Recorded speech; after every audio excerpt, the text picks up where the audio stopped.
You set foot on foreign soil. Only this land isn't ruled by any country or government. In this land, we celebrate music. In this land, we celebrate games. In this land, we celebrate those who compose video game music. Welcome to the VGMbassy.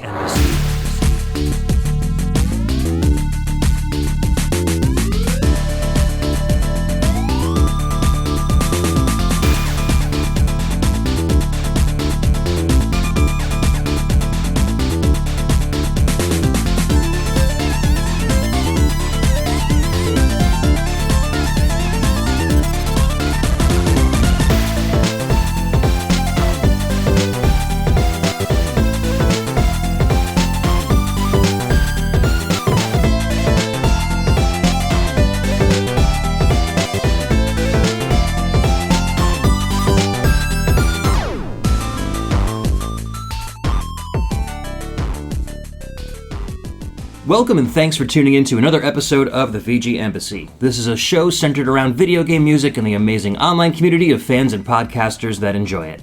My name's Ed, and on each episode I'll take the role of Prime VGM Minister and invite a guest VG Ambassador onto the show to share with us their own video game music culture. Or I may share a part of my culture on a solo show. And we have a very culture-filled show today. We are recording from the basement of an Airbnb in Washington, D.C., I have in-studio guests. Actually, this is the first VGMbassy not recorded at the VGMbassy. It's, I guess, another VGMbassy, an international VGMbassy. We've just founded one. So I have amazing guests, all from different VGM podcasts with me today. Let's introduce ourselves. We'll go around the table. Hi, I'm Keeglyph, a.k.a. Emily. We've been up all night building this new embassy, and it is beautiful. I'm a little bit dizzy off of the smell of paint, though, but it's all good. We'll get over it. I'm Bryan from Pixelated Audio, and I'm happy to be here. Also Impulse Project, so people Impulse Project, the Impulse Project Bassy. Yes. The Demo Scene Bassy. Oh, I like that We'll one. go with that. And I'm Gene, also from Pixelated Audio. No other podcasts, but I'm happy to be here as well. Excellent. All right, so a little background about how this all happened. So Bryan and Gene were kind enough to invite us to come out to Washington, D.C. because they did a talk a couple days ago at the Library of Congress. We kind of begged you. It was more like, you should really come out and hang out with us. But we had a blast. We hung out with Robin Purnell from Rhythm and Pixels. Our pal Chris Murray, one of my Patreon patrons, stopped by and brought us to lunch. It was an amazing, amazing weekend.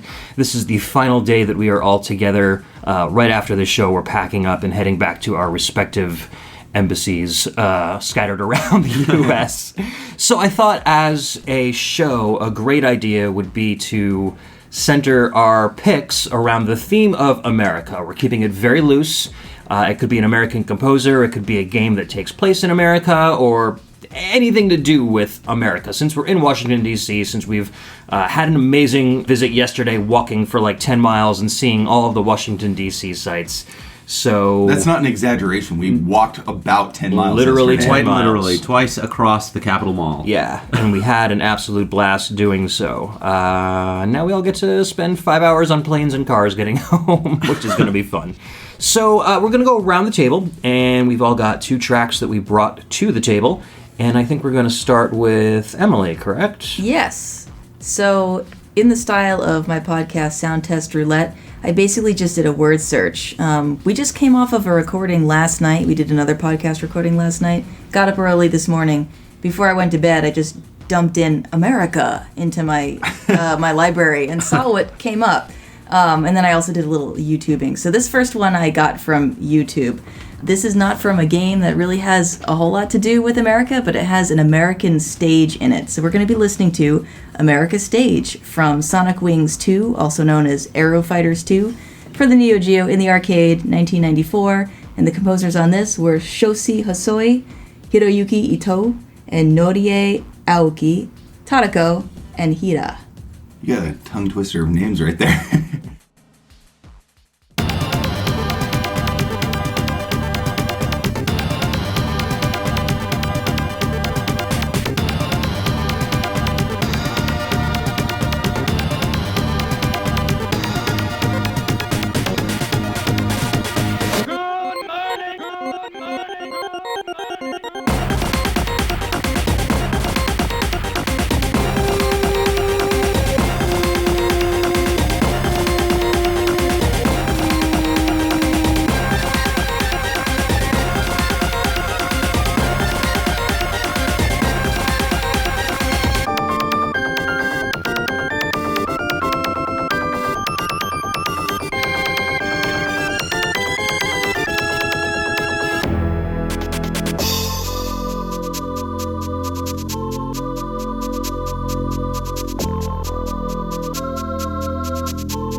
Good morning, good morning, good. That was Sonic Wings 2, America stage.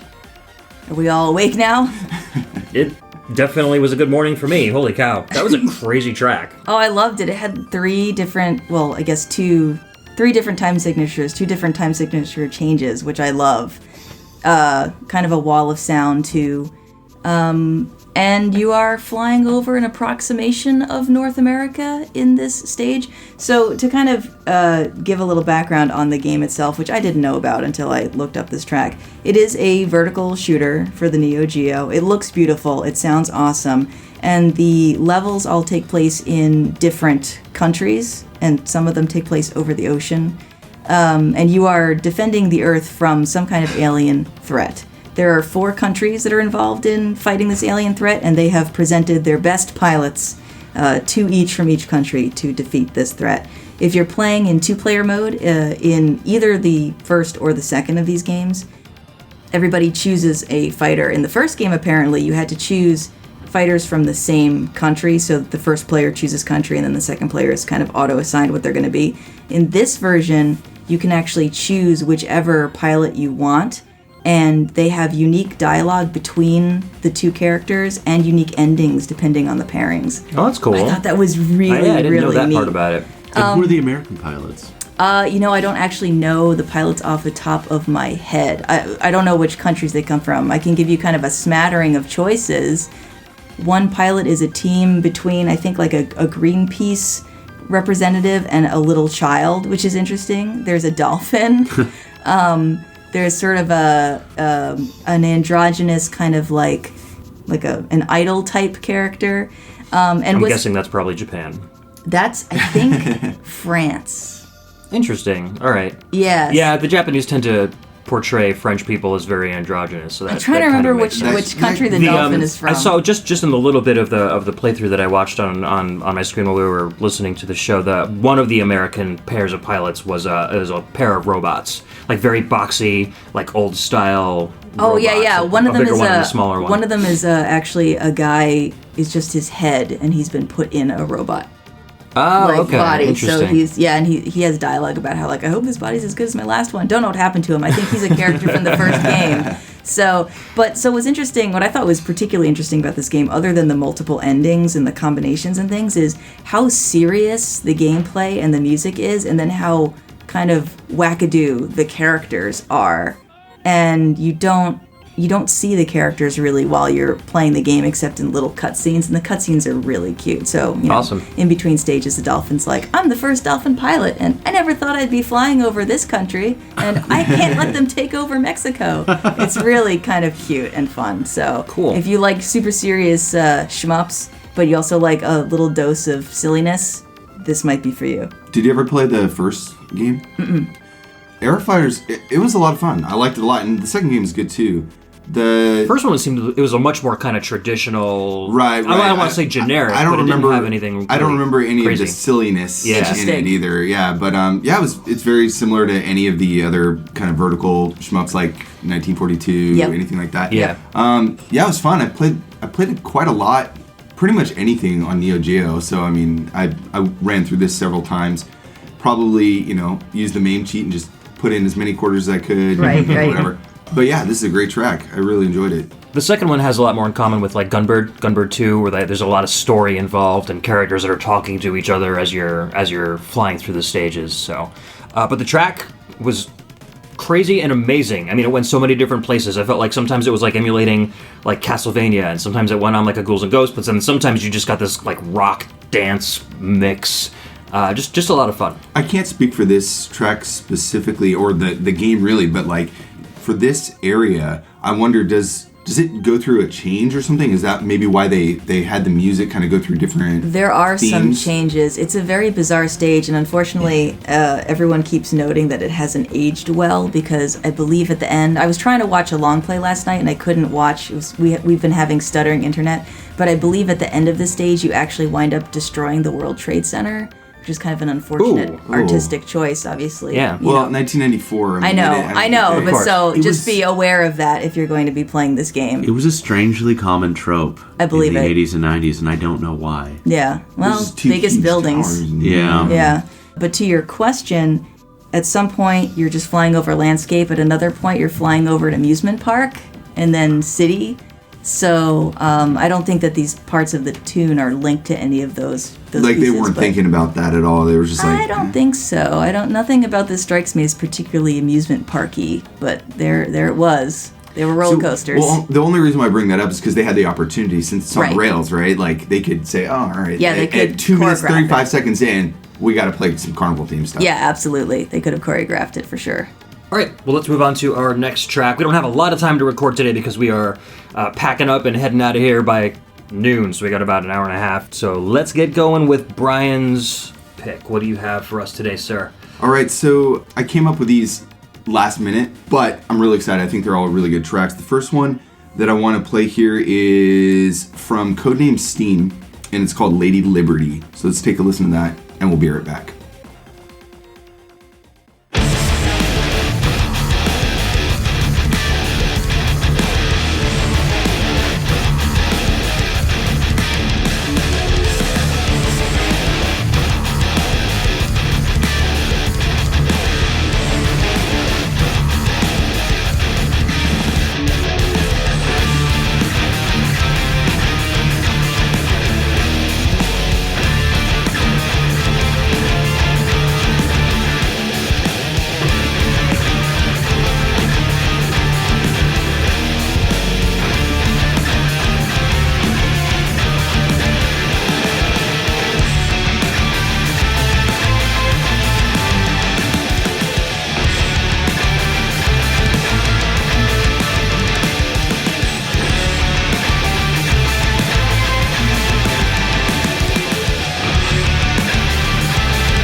That was Lady Liberty from Codename Steam on the Nintendo 3DS, and this was the main audio director and score designer was Yoshito Sekigawa, but the composition and arrangements and everything were done by Dimension Crew Studio and Procyon Studio Co. Limited.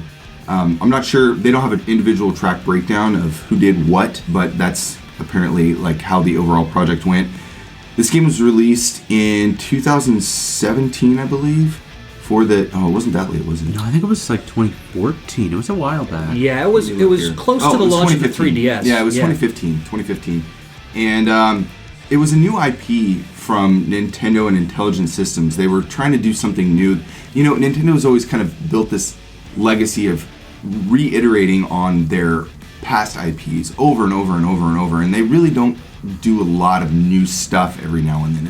You got Mario, you got Zelda, you got that kind of thing just coming back and seeing, you know, new projects, new games on new platforms, but it's the same kind of stuff. So this is a really big deal for them, and it was kind of a bold leap in a different direction. It's a third-person strategy, kind of tactical, mission-based tactics game. Yeah, I mean, it's like strategy mixed with like duck and cover mechanics. Right. Kind of similar to like, I don't want to say like Advance Wars, but it's kind of like Advance Wars, but you're like in the cockpit. right, you're you know? actual people instead Right. of vehicles and large armies and stuff. So the maps were cool. You know, there's like maze-like terrain that you can like run around, and each of your characters only gets a certain amount of squares they can move based on their abilities and how far they can shoot, etc., etc. So Right. there was some good stuff. I remember playing the demo because the demo was like one of the only things you can get when like the 3DS originally came out, Right, and then right. A while later the full game came out. I have the game, and I played it a lot, but like 2015, yeah, that's a while ago, and Yeah. I was probably playing like 12 other things at the same time, so I don't remember. But the reason why this is relevant to the topic is because I guess this takes place in like an alternate, like historical reality, so kind of around, you know, that it's got this steampunk vibe to it, but it's right after the Civil War. I think, you know, aliens come down, Abraham Lincoln sends out a task force, and that is your group of that is your party that you run around with and start taking out these aliens. Yeah, I think that the actual Japanese title for this game was Abe Lincoln versus Aliens or something like that. That's amazing. So this track I picked this. The whole soundtrack is really really good actually, and I hadn't listened to it in its entirety at all, but I was kind of going through a few tracks, and this one just was so hardcore. And I was laying in bed at like 1:30 last night. I was like, oh yeah, this is exactly what I want to hear right now.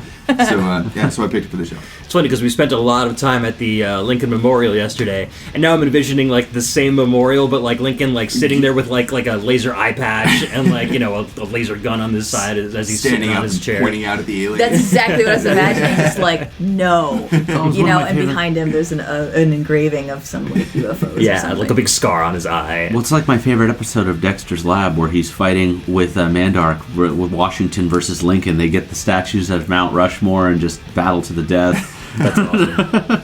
There's a lot of alternate history stuff that plays with American history, and we recorded an episode of Pixelated Audio last night, and I shared a little bit of alternate history, so we're kind of continuing that theme here today. It's true. Yep. And I don't know what it is about Abraham Lincoln, but I feel like if you picked George Washington, it wouldn't be as funny or interesting to me as Abraham Lincoln. And I don't know if that's just because of his iconography, how he looked. I'm sure that's part of it. Yeah. He just looks like a baller. He's got, the big, Yeah. stovetop hat. Yeah. And he had a reputation for being a no-nonsense, and he That's was right. a boxer. Like, Yeah. he was Yeah. just a rough-and-tumble kind of guy that ended up being president. And I think if aliens did visit the United States during that Civil War era, that he would probably do the same thing. Like, he would just stand up to them. He wouldn't be like... Yeah, with malicious intent. He Yeah. would be like, no, not on my hallowed ground.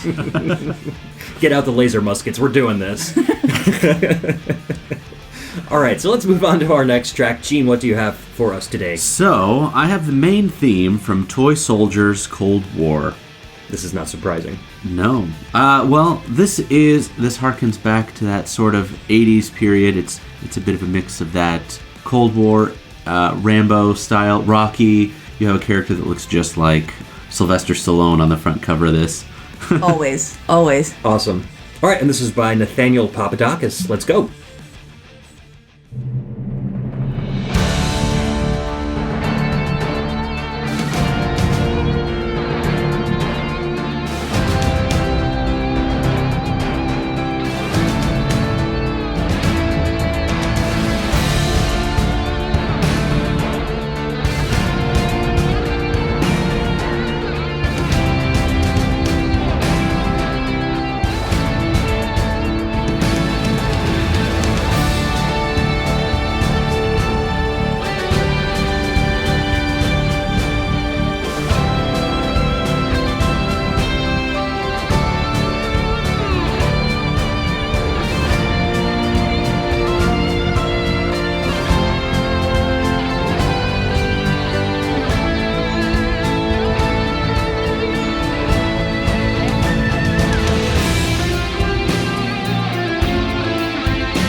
That was the main theme from Toy Soldiers Cold War, developed by Signal Studios, released for the Xbox Live Arcade for the 360, Windows and Windows Phone in 2011, and composed by Nathaniel Papadakis. Windows Phone? Oh, is that? Oh, yeah, that's a platform, huh? It is. It was at that time. Yeah. So is a platform. It is. Yes, we have another guest with us today. Logan has woken up and gotten dressed and has joined us. Welcome to the show, Logan. Hello. Hi, how are you? Good. Good. You gonna comment on some of these songs too? Yeah. Excellent. Did you get your coffee? He's like, what are you talking about? We tried some coffee yesterday, but I don't think we have any decaf left. I believe we've had our dose of America this morning, though, We with that have. last track. Yeah, we really have. So, yeah, Gene, have you played this game before? I have actually played both of the Cold War games. Both of the Toy Soldiers games. They're really interesting. They're kind of like third-person shooter / base defense games, where the first one's during the American Civil War. You control these kind of small soldiers, not like army men, but kind of figurines, sort of the miniatures that people would paint. But they kind of run around these recreations of Civil War maps, but it's meant to look like miniatures. The planes have this sort of toy-like, playful character, and you can see the scale. It kind of zooms into this tabletop gameplay experience. The second one, this one, takes that forward to the 80s. You play as, very obvious America versus USSR stand-in. Right. So one of your main characters looks like Sylvester Stallone. The other guy looks like Ivan Drago from Rambo or from Rocky. Clearly pulling on that 80s trope, but they're really fun games. They're definitely a little bit more simple because they were originally Xbox Live Arcade games. So they were meant to be kind of small and compact. So they're not the most sophisticated, but they're still a lot of fun. I am glad that you kind of delineated that from the Green Army Men games that 3DO made, because I was thinking like Army Men, Sarge's Heroes, and all those That's games. exactly what I was thinking. Yeah. It's aiming So- for the same thing, but more of the miniatures rather than the little So a little green more, guys, a little more realistic. Yeah, I'm looking at screenshots here, and this actually looks really good. Cool. Yeah, it's really clean, and I know what you're talking about now with the miniatures. It's almost kind of like they have that tilt shift effect almost on the camera, and so when you look at the table, it looks like everything's kind of like blurry enough in the background, but the foreground is nice and tight and clean. So I like that. It looks really clean. Maybe I'll visit my local dump and see if I can find a Windows Phone and check it out. If you have an Xbox, it's actually still backwards compatible. Both of the games are still playable today. Excellent. Very good. That does sound cool. I love highly stylized things like that. And this track definitely screams America. Yes, if you want to have that toy Army Men experience, but more refined and more expensive, play this one. This is the set you have in your basement when you're an adult. Just wear lots of denim and Yeah, that's right. And headbands, bandanas. I'm looking at this screenshot here. He's got a headband on. He's shooting like an AK with one hand, and then he's got a rocket launcher in the other hand, with a whole wave of enemies coming at him. He's just like, da, da, da. It's awesome. And he's incredible. shirtless, so it's like America right there. Yeah. That's America, right? All of us just do that in our spare time. We go out to the shooting range and shoot Two guns salvos at the same time. Yeah, exactly. And accidentally shoot ourselves. Sometimes Actually, true. That has happened. there's a lot of carelessness with firearms in America. So, let's move on to our next track of the day. This is my first pick. This is a track called War Upon the East Frontier, and this is from a game called Jamestown, Legend of the Lost Colony. This came out on PC, Mac, Linux, and PS4 in 2011 by Francisco Cerda.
That was War Upon the East Frontier from Jamestown, Legend of the Lost Colony for PC, Mac, Linux, and PS4 in 2011 by Francisco Cerda.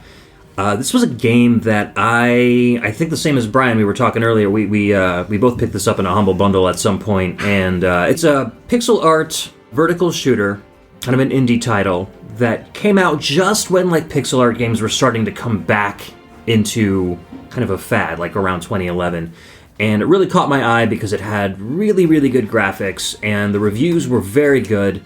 I really enjoyed it, and the soundtrack kind of enters into realms of music that I'm not a big fan of, but then kind of blends elements of music that I really enjoy into it. So it completely changes my perspective on a lot of the orchestral stuff that I don't really listen to. Yeah, listeners, I gave Ed a serious side eye while this track was going on. Yeah, well, not daggers, just like, did you get? You were angry. Did you get replaced? Did you get replaced during the alien invasion during Lincoln's tenure as president? I hope this robot body is as good as my last one. Exactly. Yes. Exactly. No, but I do. I had said that I want to do an experiment with you sometime where we take any kind of music and we just add a very strong industrial beat to it and see if you like it. That seems to be depends on the beat, but yeah.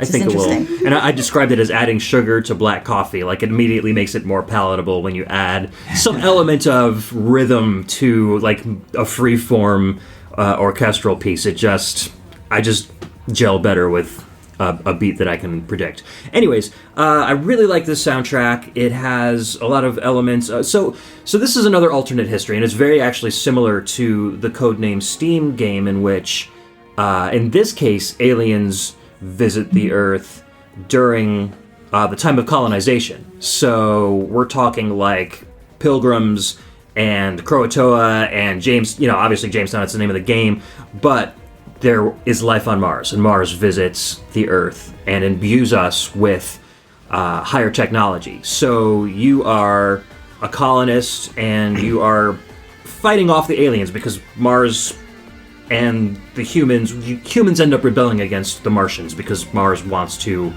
basically control the Earth after giving us all this technology. So you're flying over half futuristic tech, half wooden colonies, and it's a really cool juxtaposition of pre-America and future alien technology in the art style of the game. So it's really neat. You have a lot of different powers and a lot of different goals that you have to accomplish during each level, and you get stars for them, and it's really hard. Like, I've had it forever, and I've played it so much, I still can't beat the last boss. I've been trying and trying for, like, close to 5 years now, and it's just never gonna happen. It's eluded me so much.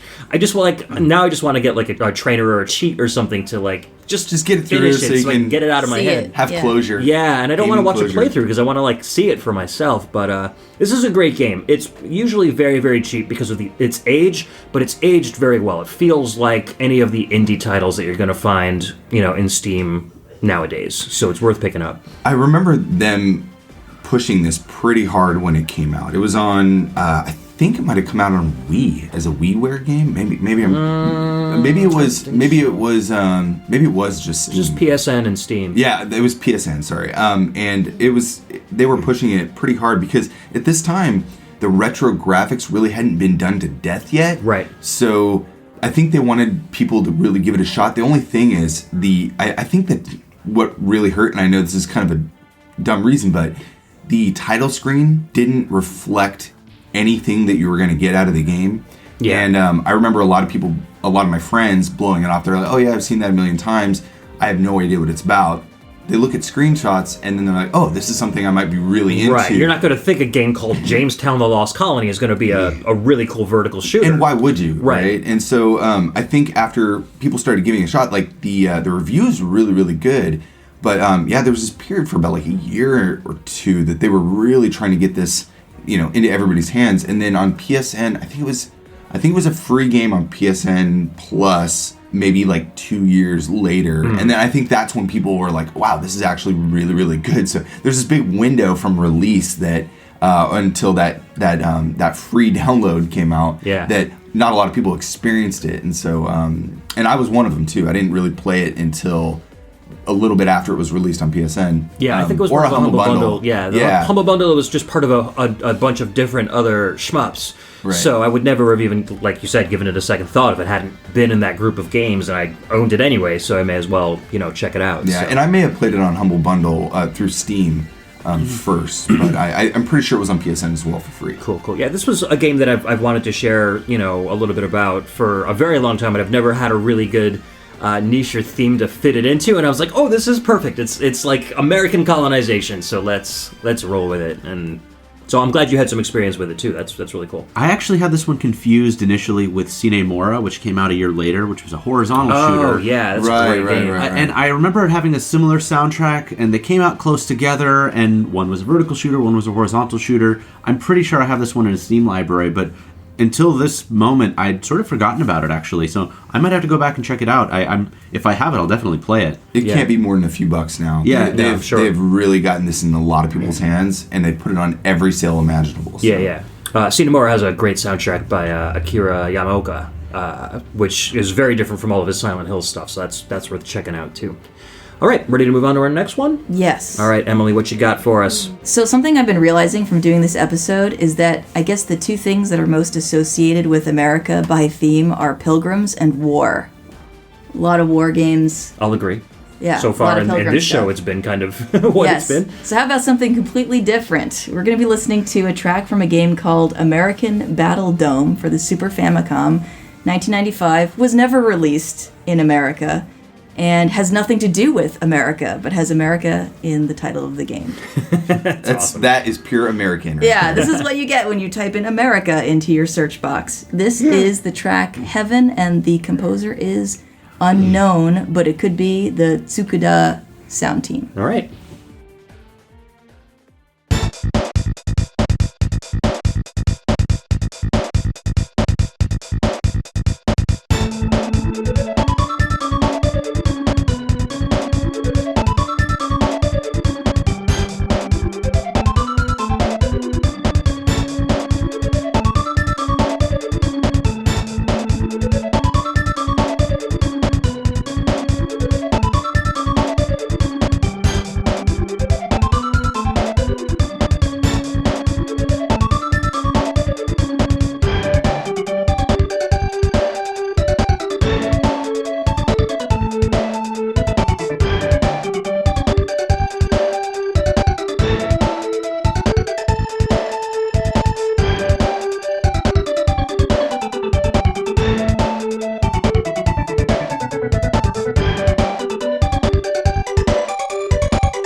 Alright, that was Heaven from American Battle Dome for the Super Famicom. Not released in America, not about America. Does it at least have a battle dome in it? Well, actually, this game is a 4-player pinball battle, which I had to see to understand how that works. Maybe we can approximate it by saying it's like Hungry Hungry Hippos, but instead of eating the marbles, you're spitting them out and trying to get the other hippos to eat the marbles. That sounds kind of fun. Yeah, it's actually, it looks Reminds me really kind of neat. like of Warlords, that old Atari game where you've Oh, all yeah, got, you got to protect your Exactly. castle. That's Yeah. exactly what it is. So you're trying to protect your own shoot, but you're also trying to, every time the marble touches your flippers, it changes to your color, and if your color goes through someone else's goal, then it looks like you get a point. Okay, yeah. Or they lose a point. It's a slight variation on the Warlords theme. That's cool. All right. Yeah, so it looked really fun. I mean, a neat concept for a 4-player game for sure. So it looked neat, but I think the funniest part about it is that the comment section on YouTube is filled with people saying, there's nothing American about this game. Where's the America? And then there's a comment from someone who was like, look at all these butthurt Americans in the comments, and I just thought that was so funny. I didn't actually take the comment of there's nothing American about this game to be snarky. I thought it was really funny because, it's completely unrelated. Yeah, even the characters that are on the title screen of the game are extra super deformed, like giant heads and little teeny They look like tiny bodies. they look like actual marbles, but with a hat. Yeah, or like a Terry Bogard, red and white cap on their heads. It's pretty interesting. Right, But the music is cool. I mean, it's definitely Super Nintendo music. Yes, There's it is. nothing outstanding about that, but it's got some really nice sounding orchestra hits and a good bass line, so it's pretty solid. I was going to bring up those orc hits as well. I was like, oh my god, wait, are you sure this isn't Konami or Capcom trying to recreate some, yeah. It's funny, this game, obscure as it is, this comes up so much for me in my playlist because it's America. It starts with A, so it's one of the first tracks I hear a lot of the time, and not the first tracks, but the first soundtracks that comes up when I'm doing kind of my rotation of stuff. So I've heard this surprisingly so many times, but never actually played the game. Today's the day. Yeah, and I should have brought a multi-tap. We would have had a blast probably. I know, and it sounds fun. I mean, I like Warlords and stuff, so it would be cool. I wish we could find out more about the composer because I'm curious what else they might have done. But it looks like it's a mystery. Yeah. Composer unknown. And since there's no dome, the ball is probably the dome. Maybe. It's a good point. It's the only spherical, circular thing in the whole game, right? Yeah. Yeah. Or maybe they're referring to these massive heads that these characters have. Like these massive American domes. Yeah. Dome head. Yeah, so I just got really stuck on this track. I thought it was really cute. I actually had backup tracks. I found more tracks than I could fit into this, and one of my top runners up was something called American Meeting, which had this really strong jazz vibe, which I thought was really funny because it was kind of just like America seen through, how are these other cultures seeing us when they design an American level. Oh, yeah. But why not just go with random? Yeah. Wait, the game is called American Meeting? No, the track is called American Meeting. Oh, okay. And I forget what the game title is, but it's this very smooth jazz thing, which I think is just really funny. I don't have much familiarity with the game, but it was a fun little tune. It was jaunty. I really liked the bass line, even though it was pretty simple. It's good kind of background study music. It just doesn't really draw your attention, but it's a good filler for something pleasant to listen to. Yeah, but later today you're going to be like, Bum, bum, bum, bum, bum, bum. This might be a fun thing to try to stream some night. Yeah, maybe. You just need 3 other players though, because it'd be rough. Put all the cameras. We'll get the net play together. All right, so let's move on to our next song. Brian, what's your last track for the show? So we've been playing a lot of war stuff, a lot of pinball. Yeah, a lot of a lot of war stuff. Anyways, so this next track is from Civilization 5, and it's called Indian Brave. And this is the America's kind of theme, or America's peace theme. So let's take a listen to that. We'll be right back. Bye.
All right, that was America's Peace, Indian Brave from Civilization 5 on Mac, PC, and Linux, I believe.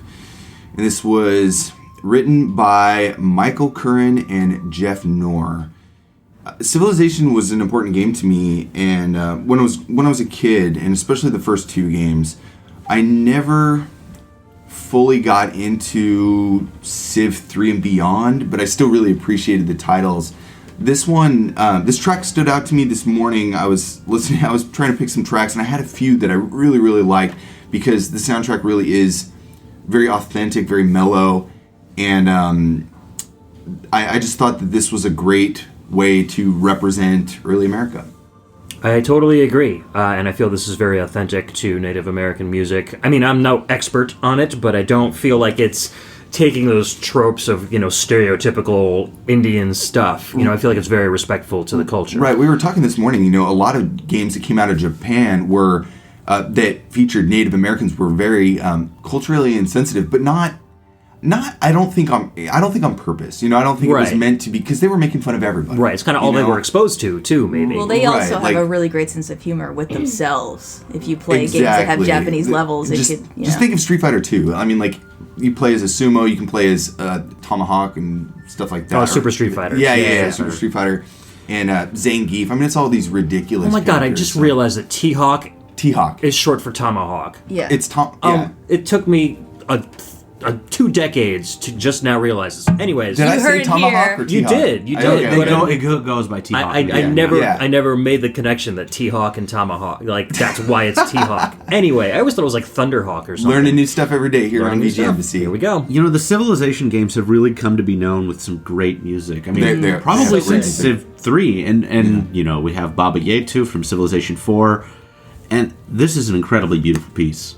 I mean, I'm going to go back and listen to the soundtrack for 4, 5, and 6 probably after this, because there's a lot that I'm just not that familiar with. There was a problem with Civilization 5, and I remember why I was so upset by it, and I think the community was pretty upset by it, is because they had this weird thing where you couldn't play the game unless you were online, and this is a weird time. I think it was 2012, 2013, but everybody was really upset about this online requirement. Yeah, anti-piracy measures were really kind of affecting the people that even wanted to play the game legally. They wanted to play it legitimately. And then the servers, if the servers went down, which they were going down a lot in the initial release period, people who legitimately bought the game, even in a brick and mortar store, couldn't play it. Right. And it was causing a lot of frustration. And I believe Civilization 6, the game after this one, they realized the error in their ways, and they released it, I believe, as a free-to-play download for most of it.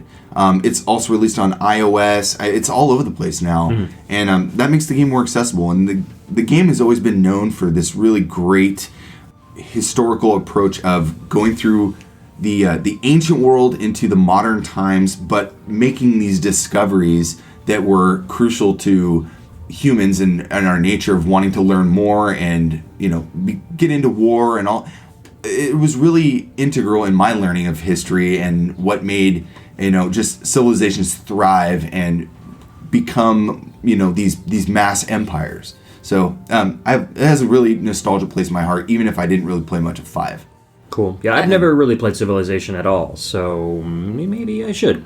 I think you would really enjoy 1 or 2, especially if you want to go back and try them out. The earlier PC games are very fun. Just fire up DOSBox. Yeah.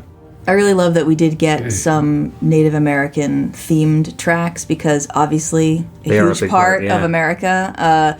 So that made me really happy. And I also really love that this track is called America's Peace, and you have the blending of the two cultures represented musically, because you start with the drums and you have the flute, but then you get into some French horn and you get a clarinet, and they're kind of dancing around the same motif. And I just thought that was a really beautiful representation of that moment in history through instruments. And you have those nice kind of native drum sounds behind it that are very, very passive and keep the track moving and not too like dreamy, sleepy, but have that kind of Native American kind of context around it, I think. So I liked it. So good. All right, ready to move on to our next one? So, Ed, I'm going to have to ask for some diplomatic immunity here as the Russian ambassador. Well, you are second-generation Russian, correct? So First generation, technically. First generation. Or Just 1.5. built this place, Gene. So, All right, immunity granted. What you got? So imagine an alternate history where it isn't Martians that are coming to take over the United States, but it is my people, the Russians. We have a track from Command & Conquer Red Alert 3, the title theme, Soviet March.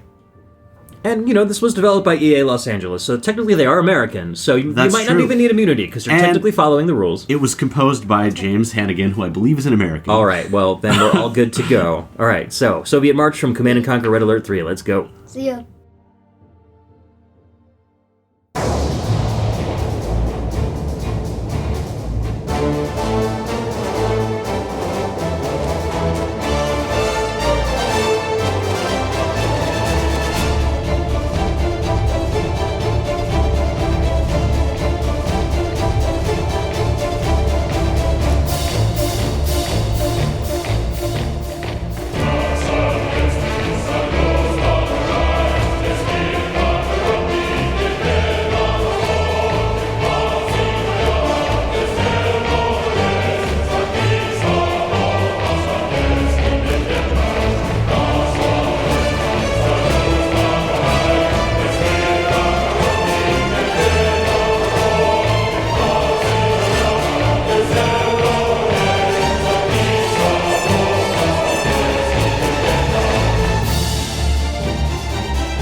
So, that was Soviet March from Command & Conquer Red Alert 3, developed by EA Los Angeles for Windows 360, PS3, OS X around 2008-2009.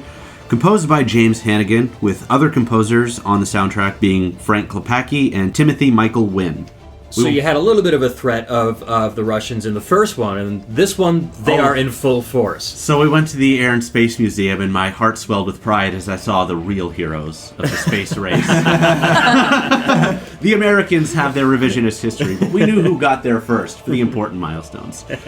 I was looking for something that was a little bit cheeky to counter the American thing. Now it's the threat to America. Right. And I loved this track. And the Red Alert series has a long history of being this kind of like corny American Cold War extended into the future, sort of a future American Cold War, or Civil War, I don't know what you would call it, like just a world war. All the games are great, though. They're great, Yeah. and they all have really good soundtracks, and they sort of move along with the times. The older ones definitely have more of a 90s dance kind of groove. This one's going a little bit more into the folk, military tradition.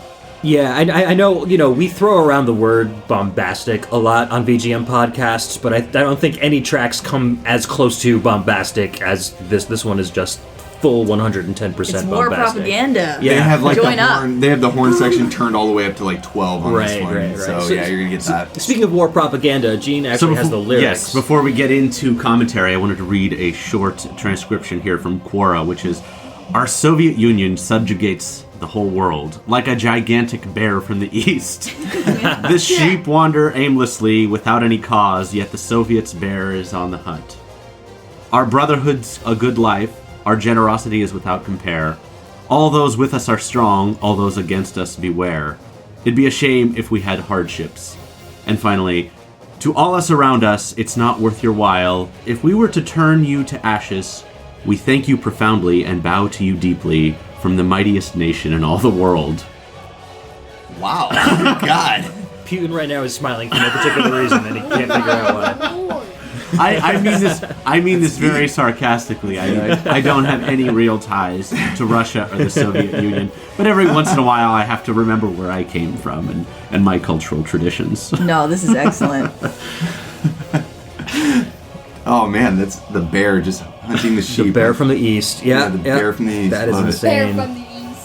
But yeah, I mean, so is this a song that plays during actual gameplay, or is it more like a cutscene? I think or? it's the opening theme, actually. Oh, okay, Yeah. okay. There is a lot of great music in this soundtrack. I mean, Frank Lepacki is back, and James Hannigan did a great job.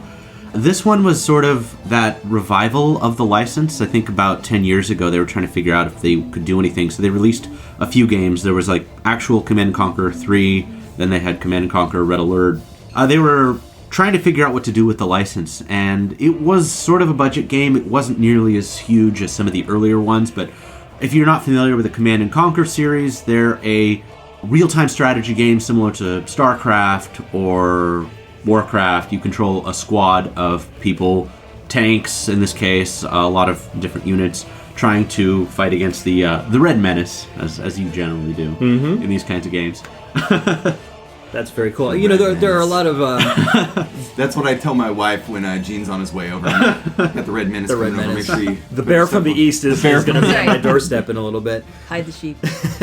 You know, there are a lot of people, like, as an industrial music fan, I talked to other people who are, fans of the same genre of music, and Frank Lepacki's industrial soundtrack for these games is, like, well known among industrial music fans as being, like, the soundtrack that got a lot of people into that genre of music, and this doesn't fit that kind of industrial theme at all, but that's my experience with this soundtrack, is a lot of Frank Lepacki's stuff and his innovations in that genre and VGM that so that means a lot to my tastes in music and the friends that I have that share those tastes.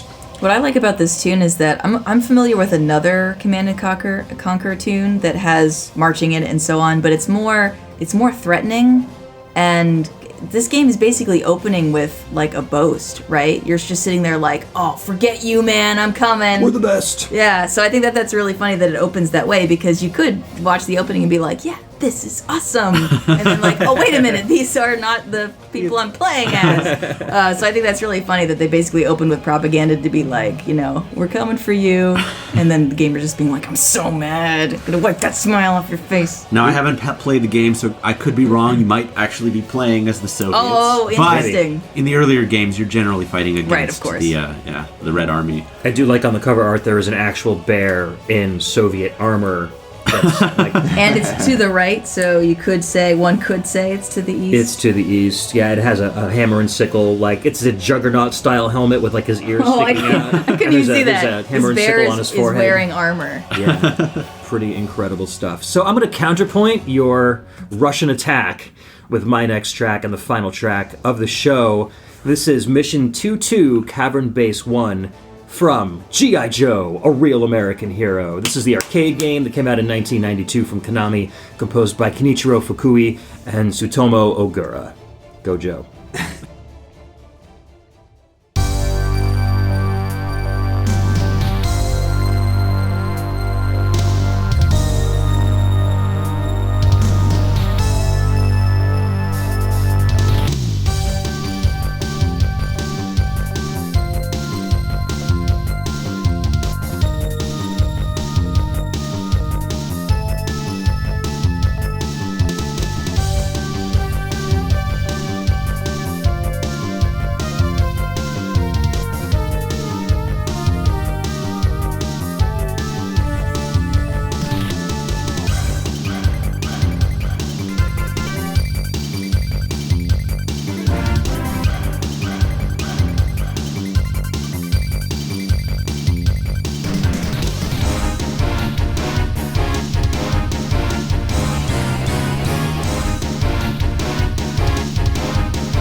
That was Mission 22, Cavern Base 1 from G.I. Joe, A Real American Hero. And yes, that's probably the first time I'll ever say the words tutu and G.I. Joe in the same sentence. That came out in the arcade from Konami in 1992, composed by Kenichiro Fukui and Tsutomu Ogura.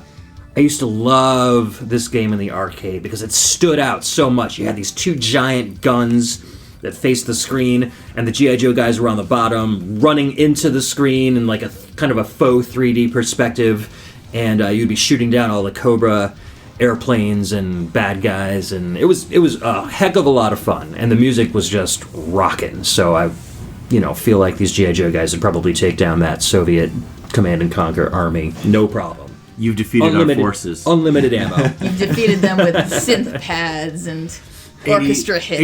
80s tom hits and gated snares. So truly, America's contribution to music. Absolutely. Do any of you guys have any experience playing this in the arcade? I played this at Chuck E. Cheese at birthday parties, and it was an important game because it was 4-player, I believe, right? They had 2-player cabinets and 4-player cabinets. Yes, I think. Yeah. and the one that we played was 4-player. The 4-player cabinet did not have guns, though. We had joysticks. Really? Yeah. At least I remember. You know what? Maybe. And for space. And it was odd because it was odd because I remember you had to use a crosshair. Yeah. Right? And it was really, really hard. And I think one of the ones, I remember it was my friend Russell. I haven't talked to the guy since probably then. But I remember he had a joystick that only went one direction. Oh. So as soon as you start the game, it recalibrates and it would start moving all the way to the side. I remember that, and he was so mad, and nobody wanted to let him play on their side. So, but yeah, we played that game a lot at Chuck E. Cheese. That was a favorite. That and Gauntlet. So Gauntlet was great. I remember it well. Yeah, maybe it was joysticks, and I'm misremembering because you do have to move the character left and right. It could have totally been both. Yeah, they could have made both. It plays similar to like Wild Guns or Nom 75 if you're familiar with those. You've got your target reticle, and you're basically just putting it over dudes and shooting and throwing grenades and stuff. I remember the excitement when I was playing it as a kid, that it was fun, but I haven't played it probably since. I played it in MAME, and it plays really well. Okay, is it any good? It's still a lot of fun. Mm-hmm. What I really loved about Konami's licensed properties back then was that they kept the art style so accurate to the animated properties that they were based on. Like the Simpsons game and the Ninja Turtles game and this G.I. Joe game. They all looked like they were just directly ripped out of the TV media that you watched every day. So, it really feels like you're playing a part of the cartoon. So we had a lot of fun just pretending we were, the actual G.I. Joe characters that we were watching on TV. So it was really cool. Yeah, we used to play G.I. Joes a lot. Like we had a sandbox in my backyard when I was a kid, and we'd get the water hose and like make little ditches and like have them like run across. They never really fought. We just like would set them up like they would. And I had a lot of memories with G.I. Joes. I didn't watch the cartoon that much. It was mostly just playing with the characters. Yeah, I wasn't allowed to watch G.I. Joe because of the guns and stuff. My mom would always tell me to turn it off. My brother ended up getting into So I guess she backed down from that a little bit because my brother ended up having a huge collection of G.I. Joe figures, and he used to actually take our family video camera and make, like, movies of the G.I. Joes and do their voices and script everything out. So... but it was a lot of fun playing this game because we had not a lot of experience with the cartoon itself. So seeing all these figures that we had and all the toys that we had kind of moving around on the screen was, brought them to life a little bit. I had this one toy, it was Viper toy, and it actually had a little voice box on it, so it would say some stuff. I don't know if this is the experience for other people too, but me and a friend of mine, it said Viper's Attack when you would press a button, like Viper's Attack. But for the longest time, we thought we went either way on it. Actually, I thought it was Fight with a Bat, and he thought it was Fight with a Cat. And we battled that for years. And to this day, whenever I talk to him on the phone, there will be some time where that comes up. That's awesome. Like Viper's Attack, Fight with a Bat. Fight with a Bat. Yeah. That's Anyways, cute. That's my G.I. Joe memory. So I don't have many memories with the game. I did watch the show a little bit. I had a few G.I. Joes, but I'm actually probably more familiar with Konami's other games like The Simpsons and X-Men, which I played a lot in the arcades, and I definitely had that experience you're talking about where it feels like it came straight from the TV and you're playing it in the arcades. I can imagine this would have felt very much the same because they were very good about staying true to the license. And, I honestly don't even remember this one in arcades, to be honest. When you were mentioning the G.I. Joe game, I thought you were talking about the NES one initially, because that one I remember a little bit better. Yeah. But That's what I thought too. Yeah, That's what I those thought are like too. side-scrolling platformers. Yeah, this one I don't think they had it in a lot of places. I mean, there was one. I remember seeing it in a mall. There was an arcade in a mall that we went to fairly often, and we would play it there. But I don't remember playing it anywhere else but there. So I guess maybe we were just lucky in that we had one locally. But it was a larger cabinet. It was one of those custom cabinets where that had like this big kind of G.I. Joe thing over the top. It wasn't like your typical marquee on the top of the cabinet. So those things usually cost a little extra money, and I think sometimes arcade owners are like, that's like an extra $100. I'm going to go with the cheaper one. And the one I played could have been a conversion cabinet too. Yeah. I have no idea. Did the cabinet have a bandana? It should have. It really should have. And it really was shirtless. Yeah, exactly. I don't. We didn't have any GI Joe stuff in my house. I wasn't interested. My brother wasn't interested. We were a 100% Ninja Turtles household all the time. But I love this track, and actually, it reminded me a lot of Lethal Enforcers. And I think that Kenichiro, where is the name? Kenichiro Fukui? Yeah, I think he might have also worked I think you're right. on Lethal Enforcers. But I also love that the musical response of America to Russia. So Russia's got this, we're using the word bombastic marching band with a choir going down the street. And then the American response is like, to pull out the synth pads, put on the sunglasses. This track was totally wearing sunglasses. That's what I was thinking the entire time. Soldiers with sunglasses on, and just and cranking the fans so that your hair blows, even though you're in the army and you're supposed to be close cropped. So we might not have as much firepower as the Russians do, but we definitely win in the cool factor. I think so. Yeah. Speaking of Ninja Turtles, you're wearing a Teenage Mutant Ninja Turtles t-shirt. I am! I as you're forgot. saying that. I was waiting for somebody to mention that. I forgot. Yeah, and we were a Turtles family too, so that was our number one thing. I did actually watch the cartoon as an adult on Netflix? Toonami or Okay. one of those during the summers in high school, and it was really funny, actually. I was very surprised. I didn't know the voice of the villain. I'd never heard it before. The guy who's like, I'll get you, G.I. Joe. Like Viper? Yeah, I guess. Cobra Commander. Yeah, Cobra Commander, Yeah, thank you. And yeah, I thought that was so. I just thought it was. I was actually surprised by how funny it was. Not that I was laughing at it because it was, something that I thought to be made fun of. It actually, I watched an episode that I thought was legitimately funny as an adult. So Yeah, Cobra Commander was comical. He was just so out there and eccentric and insane. But I definitely have more experience with the Homestar Runner spin on that whole thing with Blue Laser. If anyone's familiar. Oh, with yeah. Homestar Runner. What were they That's called? The Cheat Commandos. The Cheat Commandos. Buy all our playsets and toys. That was their actual. That was their actual theme song. logo. Buy all our playsets and toys. Yeah. All right, guys, that does it for the show. I am so happy we could all get together and do an episode of VGMbassy. Thank you so much for hanging out with me and picking some songs at the absolute last minute. This show was actually more of a Bryan idea because we were toying around whether we were going to do an Impulse project or a VGMbassy, and I was like, we got so many people here, and Emily and Gene aren't that much into the demo scene, so I'm glad we can all get together and talk about some more VGM together. So that was great. Thank you guys. Talk about America. Can I make a quick correction? Oh, yes. So for those of you who are very angrily listening right now, James Hannigan is actually a British composer. I looked it up during the break, so don't write in. We know. We've been operating on faulty information. We were at war with them once too, so that Soviet intel was never same. accurate. We All were right. at war with them once. So, Emily, what are you up to online? Where can we find your content?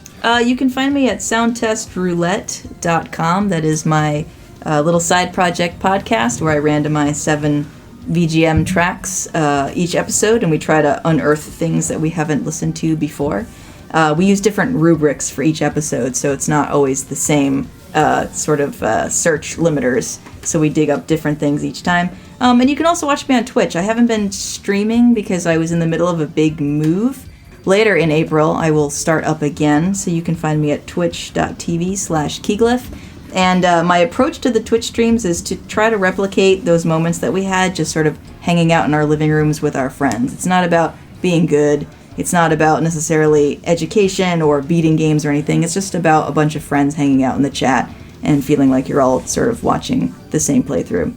I've joined in a few times when I can. It's a lot of fun. You I really have, enjoy it. and if you do, listeners, tune in. You're going to see a lot of familiar faces in the chat too. It's basically populated by the VGM scene. So hang out with your friends. For sure. And if you want a good example on the VGMbassy of a Sound Test Roulette episode, you can head back to episode 22, That's GBA right. Roulette with Emily, in which it was a little more chatty than most of your Sound Test Roulette episodes are, but it's a good example of how much good music can come out of just spinning a wheel and picking a Just random... blindfolding yourself, going into a room with every Game Boy Advance game from a certain year. Dodging the Roombas. Dodging the Roombas, collecting them, crafting little chairs for them. Exactly. Yeah. Oh, that's right. They had the director's chairs with the names on them. That's right. I know you did The games that. did. The games had the chairs, not the Roombas. Right, but you painted those. Yes. You crafted them and painted them. I mean, I do it up. I gotta go home and put a bandana on my Roomba now. This episode. The Rambo Roomba? Yeah, the Rambo Roomba. So Bryan and Gene, Ramba. tell us a little bit about Pixelated Audio. The Rambo. The Rambo. Rambo. Love it. The Rambo. So we're the Soviet Union's premier... no, we're not the Soviet Union's premier video game podcast. Yeah, so Pixelated Audio. Audio, we've been doing that for forever. I think we share a lot of the same listeners, and so, if you hop back over in the other feed, you can listen to some of our latest episodes where we just had one. I'm not sure when this episode comes out, but we got together last night and recorded an episode that's just all over the place, a lot of fun. And you can go to pixelatedaudio.com and check out that. We're also on Twitter and all that stuff. Excellent. All right, thank you guys so much for hanging out with us today on the VGMbassy. Thank you to Indira for the art, and Trevin Hughes, otherwise known as Dread, for the podcast theme song. And as always, our Patreon patrons I'd like to thank at the Taurus level: Shoryu Kenny, Cameron Childs, and Michael Bridgewater from Forever Sound Version. Our BG Emissary tier: Chris Murray, Chris Myers, Donovan Orofino, Ben the Dyad Dishman, John Jekyll from the Mix and Mess VGM podcast, which will be coming out soon, Chris Steenerson, and Jordan Worma from the Table to Stage podcast. Our audio attaché members: Cameron Worma, Carlito from the Heroes 3 podcast, and Scott McElhone. And as always, our VG Ambassador tier: Alex, the Messenger, the patron saint of VGM podcasts. If you want to check out more content from the VGMbassy, head over to thevgmbassy.com, and at the top of the page you can go over to our Discord link and you can join our Discord channel. We've got tons and tons of people hanging out and talking about video games and video game music. Or you can go to facebook.com/groups/thevgmbassy, or hit us up on Twitter at the VGMbassy and Instagram at the VGMbassy. Once more, thank you to Emily, Bryan, Gene, and Logan for hanging out with me today on the VGMbassy. We had a great time. Yeah, thanks for having us on. All right, we'll see you guys in 2 weeks with another show. Peace out. See ya. Bye. Bye. Bye.